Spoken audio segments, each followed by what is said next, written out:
Jawa Barat. Kasus berawal di tahun 2006. Saat itu Pemkot Bogor menerbitkan izin mendirikan bangunan atau IMB untuk pembangunan gereja. Namun di awal 2007 saat gereja mulai dibangun, protes datang dari sekelompok orang yang mengatasnamakan ormas dan warga setempat. Kasus kemudian bergulir ke ranah hukum saat Pemkot Bogor memutuskan mencabut IMB GKI Yasmin di tahun 2011. Namun di tahun yang sama pula, Mahkamah Agung mengeluarkan putusan peninjauan kembali yang menyebut IMB GKI Yasmin sah di mata hukum.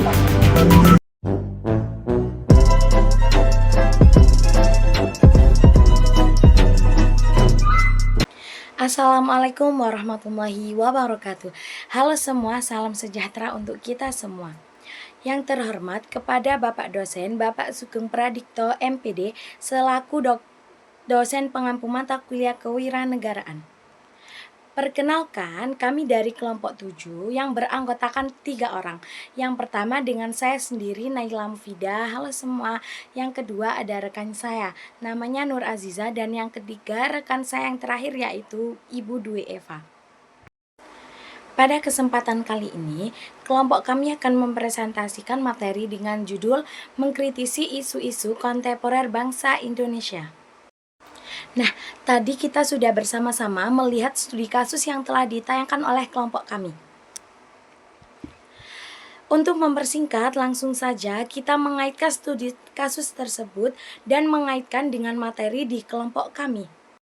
Baik, untuk latar belakang yang pertama, perkembangan global ditandai oleh keterbukaan informasi, kemajuan teknologi digital, dan intensitas interaksi antar negara yang mempengaruhi pola pikir dan perilaku masyarakat Indonesia.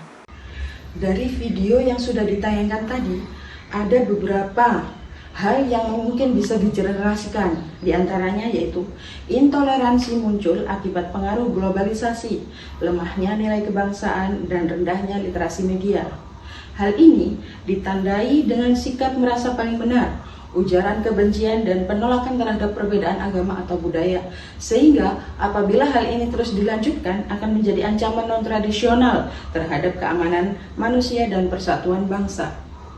Dan apabila diteliti lebih lanjut, akar masalah dari timbulnya intoleransi diantaranya yaitu kurangnya pemahaman nilai Pancasila dan Bhinneka Tunggal Ika. Selain itu, ketimpangan sosial, budaya, dan minimnya pendidikan karakter.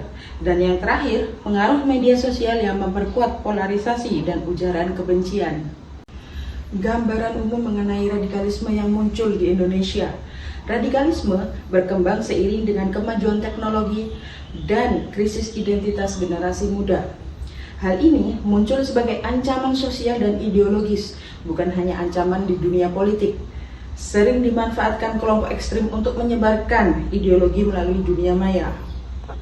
Beberapa faktor pemicu tentang munculnya radikalisme diantaranya yaitu krisis jati diri remaja akibat kurangnya dukungan dari keluarga dan pendidikan karakter di sekolah. Penyebaran ide ekstrim di media sosial yang menawarkan makna hidup instan, serta manipulasi informasi dan ujaran kebencian yang memperkuat polarisasi masyarakat. Selanjutnya adalah faktor penyebab terjadinya radikalisme dan intoleransi. Yang pertama terjadi karena rendahnya pemahaman terhadap nilai kebangsaan. Yang kedua karena krisis identitas pada generasi muda. Yang ketiga karena lemahnya literasi digital. Yang keempat karena terjadi ketimpangan sosial ekonomi. Dan yang terakhir kurangnya peran pendidikan multikultural. Nah, setelah kita mengetahui faktor-faktor yang menjadi penyebab terjadinya intoleransi dan radikalisme, peran pendidikan mempunyai kedudukan yang sangat penting untuk menanggulangi kedua isu tersebut. Yang pertama, pendidikan itu harus kritis dan filsafat eksistensialis. Yang kedua, pendidikan itu harus bersifat multikultural, di mana di dalam pembelajaran itu harus menanamkan sifat cinta tanah air terhadap perbedaan suku, budaya, bahasa, adat istiadat, dan norma-norma yang ada di setiap daerah di Indonesia. Ya, itu harus diajarkan bagaimana cara menghargainya, bagaimana cara kita menyikapi perbedaan-perbedaan tersebut. Lalu yang ketiga, kita harus mengintegrasikan nilai-nilai Pancasila dalam kurikulum pembelajaran, baik dari tingkat SD, SMP maupun SMA dan perguruan tinggi. Yang keempat, pendidikan itu harus mengajarkan tentang literasi digital.